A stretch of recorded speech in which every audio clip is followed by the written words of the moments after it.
ठाकरेंवर दिल्लीतील भाजपचे प्रमुख नेते जाळं टाकण्याचा प्रयत्न करतात। TV9 मराठीच्या कॉन्क्लेव्हमध्ये संजय राऊत यांनी हा दावा केलाय।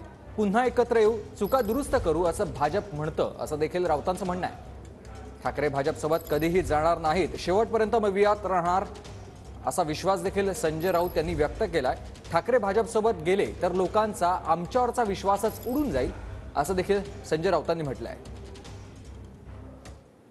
आत्ता सुद्धा ह्या क्षणी सुद्धा माननीय उद्धव ठाकरे यांच्यावरती दिल्लीतले अनेक प्रमुख नेते जाळे फेकायचा प्रयत्न करतात की आपण परत एकदा येऊ, बसू, चर्चा करू, आमच्याकडून चुका झालेल्या आहेत त्या आपण दुरुस्त करू।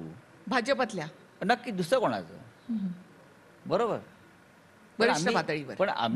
पण आम्ही त्या संदर्भात कोणती रिॲक्शन देत नाही। आम्ही महाविकास आघाडीमध्ये काम करतो आहोत आणि आम्ही शेवटपर्यंत महाविकास आघाडीत राहू। आज महाराष्ट्राची लोकभावना जी आहे ही शिवसेनेच्या पाठीशी यासाठी आहे की हा माणूस हिमतीनं लढतो आहे। इतके आघात झाले, इतके हल्ले झाले, पक्ष चोरला, चिन्ह चोरलं, पण लढतो आहे। ज्यांनी आमच्यावरती ही वेळ आणली, आम्ही त्यांच्याबरोबर जाण्या इतके नालायक नाही आहोत। उद्धव ठाकरेंना मी तुमच्यापेक्षा जास्त ओळखतो, बरं का। लोकांचा आमच्यावरचा विश्वास सोडून जाईल, राजकारणावरचा विश्वास सोडून जाईल। आम्ही म्हणजे नितीश कुमार नाही।